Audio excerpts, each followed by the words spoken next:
Money laundering ইস্যুতে ব্রিটেনের সহযোগিতা চেয়েছেন অন্তর্বর্তী সরকারের প্রধান উপদেষ্টা ডক্টর মোহাম্মদ ইউনূস। দেশ থেকে পাচার করা টাকা ফিরিয়ে আনার বিষয়ে দেশটির সহযোগিতা চান তিনি। পাশাপাশি ব্রিটিশ বিনিয়োগকারীদের বাংলাদেশে বিনিয়োগের আহ্বান জানিয়েছেন তিনি।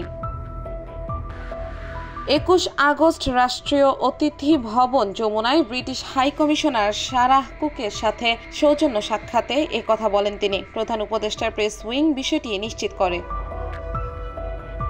এই সময় ব্রিটিশ হাই কমিশনার তার দেশের সরকারের পক্ষ থেকে ডক্টর মোহাম্মদ ইউনূসকে স্বাগত জানান, বলেন ইংল্যান্ড বাংলাদেশকে সহযোগিতা করতে প্রস্তুত। এ সময় তিনি রোহিঙ্গাদের সহযোগিতার বিষয়েও আশ্বাস দেন। এদিকে প্রধান উপদেষ্টা ডক্টর মোহাম্মদ ইউনূসের সাথে সৌজন্য সাক্ষাৎ করেছেন জাপানের রাষ্ট্রদূত ইওয়ামা কিমিনোরি। এই সময় রাষ্ট্রদূত ও অধ্যাপক মোহাম্মদ ইউনূস পারস্পরিক স্বার্থ সংশ্লিষ্ট বিষয়ে আলোচনা করেন।